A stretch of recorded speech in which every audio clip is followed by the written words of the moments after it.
Narito tayo ngayon upang matunghayan ang nakakakilig, napaka-sweet at talaga namang sobrang inaabangan at napaka-trending na istorya ni Kalinga Plata at ni Ate Marian.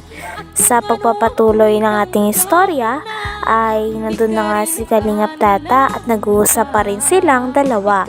At dahil nga dito ay nasabi din ni Kalinga Plata kay Ate Marian na talaga namang ready daw siya maghintay sa dalaga.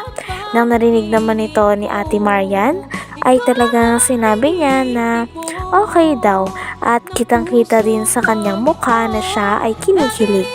Grabe at parang seryosong-seryoso na nga talaga si Kalinga Plata para kay Ate Marian dahil sinabi niya nga na handa na siyang maghintay para sa dalaga na ito. Handa pa naman ako maghintay sa desisyon mo, ano? Kaya maraming salamat at nakilala kita. Sana hindi pa itong sana palayo pa rin akong i-welcome sa pagpunta ko dito. Welcome po kita pag nandito ako. Kung wala, hindi mo lang welcome. Tama nga, no? Nagatawa ka naman.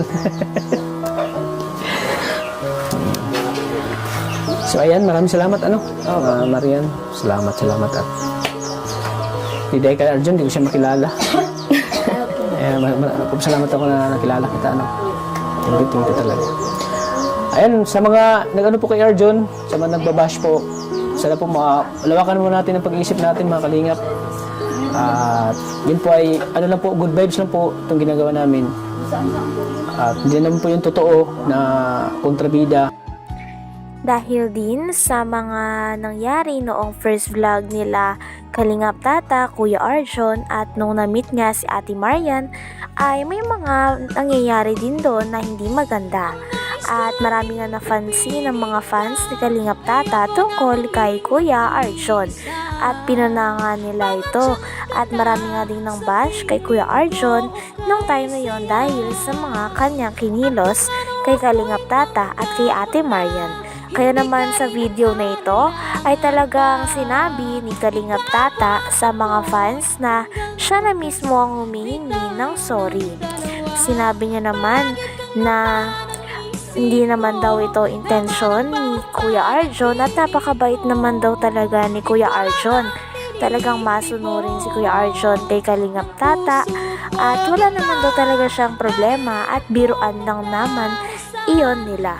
Kaya pinaliwanag din talaga ni Kalinga Plata kay Ate Marian at sa mga manonood na hindi naman masama si Kuya Arjun at talagang mabait at masunurin pa nga ito. Na kontrabida si Arjun. Sa totoong buhay po hindi siya kontrabida.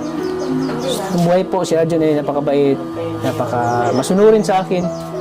Kaya ako po yung humingi sa inyo ng sorry po sa mga nagbabash po kay Arjun.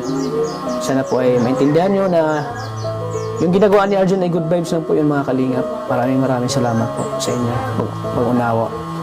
Sana po ay mapatawad din po si Arjun. Ako na po yung humingi ng tawad sa inyo, mga kalingap, sa kanyang nagawa po. Dahil po yung eksena rin ay ako po yung ano doon na maging kontrabida siya. Kaya maraming salamat po. Thank you, Marian, ha? Maraming salamat sa nakilala kita. Sige, it's my pleasure din po. Sige, at salamat talaga na nakilala kita dito sa lugar mo. Sige, pagpatuloy mo yung pangarap mo, ano? Para sana makapagtapos ka ng pag-aaral. Salamat po. Shinare din ni Kalinga Plata kay Ate Marian ang gusto ng mga tao kay Ate Marian.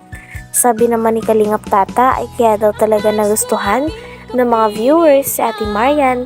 Ito ay dahil napakaganda daw ng kanyang ugali at napakagaling niyang makisama. Bukod sa siya ay maganda na, mabait pa ang kanyang asal at talagang go with the flow lang siya palagi. Sabi naman ni Ate Marian ay okay lang daw talaga sapagkat extrovert naman siyang uri ng tao o gustong-gusto niya din talaga ang nakikipag-socialize at nakakamit ng mga bagong tao at kaibigan. Andito ako. Nagbabalik. Upang humingi ng tawad. Sige, dito ka. Humingi ka ng tawad sa kanila. Sa mga viewers natin, humingi ka ng tawad. Kaya ito nga yan, si Tata. Nais ko umuwi ng tawad dahil ako ay naging masyadong hyper nung naalaang umaga dito sa tahanan na ito. At Ito mismo. siyempre, gusto ko rin umuwi ng tawad sa mga naapektuhan o nasaktan sa ayubangan ko o sa kahayuran ko. Sana kung maintindihan niyo po ako. Yung mga ginagawa ko ay ang pagdugalis lang po. Lalo-lalo yung ang dugalan ko o kay Tata. At siyempre yung mga pang-sul ko o kay ngayon na kagustuhin si kay Tata ay hindi ko yung totoo. Ang pagdugalis lang po yun.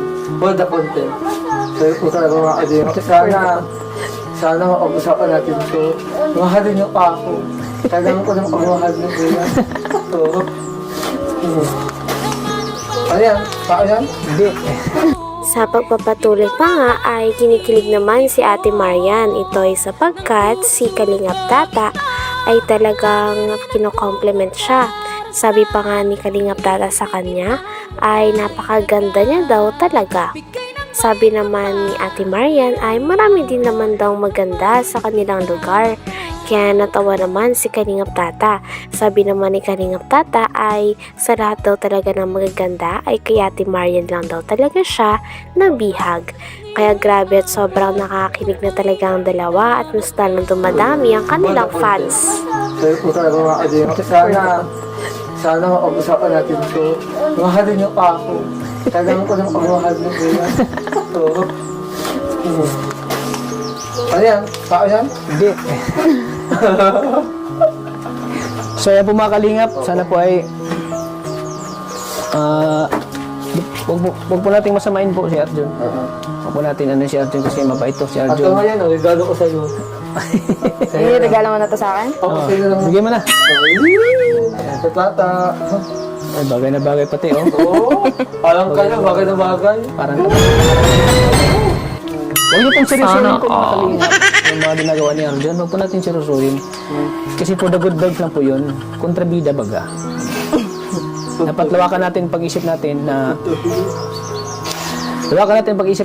ang mga ito po ay Isang beses naman ay si Ate Maria naman ang nagtanong kay Kalingap Tata. Tinanong niya si Kalingap Tata kung sino ba ang nakapag-inspire sa kanya para maging charity vlogger o ano ba ang dahilan kung bakit siya naging charity vlogger. Sabi naman ni Kalingap Tata ay ang pinaka main reason talaga ay siya daw ay na-inspired. Katulad na nga lang daw kay Kalingap Val, kay Kalingap Rab at sa iba pang mga kalingap na charity vlogger.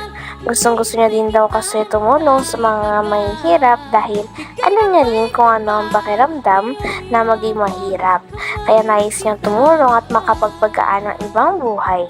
Talagang dahil naman dito ay mas humanga pa nga si Ate Marian kay Kalingap Tata dahil sa vision niya at pangarap niya para sa ibang tao. lawakan natin pag-isip natin na ang mga ito po ay pampag-good vibes lang para kayo ay mapasaya namin. Ayan, inisa-isa pala ni Marjorie yung Marjorie. Marjorie naman yan. Hanggang ngayon, hindi ko nakalimutan Marjorie. Marian. Ayun nga po, naalala mo ang katauhan ng Marjorie sa kagandahan ni Ato ngayon. Ayan, Marian. Thank you, Marian, ha? Opo, thank you. Maraming salamat at nakapaunla kami pa rin ang pagpunta namin dito, ano. At salamat din kay Arjun na nakilala kita. Oo, thank you. So yan, dahil dyan, Marian, bigyan kita ng pang-allowance mo. Tanggapin mo ito. Isang Thank you bilyon. po. Sana makatulong yan, Oo. Ano masasabi mo, Marian? Maraming salamat po para dito. So, yun. Nagkakalat si Kuya Tata. Dahil nag-aaral ka, kailangan mo yan, pang gastos mo sa pag-aaral mo, pamasahe. Ayan. Thank you, talaga. Ano mo lang yung pangarap mo, patuloy mo. Huwag kang susuko, Yes po. Parang na-blooming ka ngayon, Hanggang dito na lamang muna ang ating nakakakilig, napaka-sweet at talaga namang sobrang trending na istorya ni Kalingap Tata at Ate Marian. Maraming salamat sa inyong panonood. Hanggang sa muli. Bye!